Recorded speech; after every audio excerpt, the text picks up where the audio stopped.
Okay, so this is from the material in Lippman 3.1 about polynomials. And what you want to think about is we learned about those toolkit functions like x squared, or I mean, sorry, x cubed and x squared. Okay, so if I was just talking about x cubed as x goes to negative infinity, in other words, as x gets smaller and smaller and smaller, it goes out to negative infinity, we see the graph is going to go down to negative infinity. So y also approaches negative infinity. Okay, now if we had a reflection around the x-axis for that, in other words, that leading coefficient was negative, then as x goes out to negative infinity, y would go up to positive infinity. Oops, I should have a negative here. And y would go up to positive infinity because we know that graph gets reflected.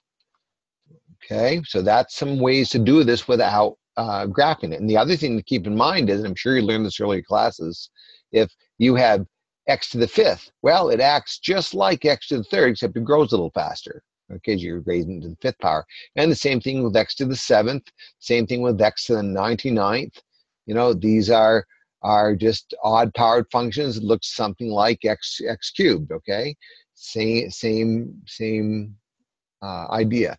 Now, with even powers like x squared, x to the fourth, x to the sixth, they look like parabolas. They just grow faster. Yeah, the x to the fourth flattens out. If you look at a graphing calculator's representation of that, but it's the same basic shape. And so that's how I know as x goes out to negative infinity, y goes out to positive infinity. And as x goes out to positive infinity, y also goes out to positive infinity because it's a function that heads up into positive infinity in both directions. Whereas these, as x goes out to positive infinity for this one, y would also go out to positive infinity, and we already discussed what happens with the even power. So that's what you want to keep in mind when you're asked this kind of question. And it's good to know what's happening. I mean, it'll speed your work along in calculus to know what's happening. So that's that arrow behavior. And then the other thing I think I wanted to talk about here in this video was how can you tell the degree of a polynomial? And then people get this other part wrong too. So the degree is usually not too hard. You just look at the biggest power. So for this number 9, well, that degree is 7. Then I look at the largest power here. Well, that's 2. I look at the largest power here. That's 4.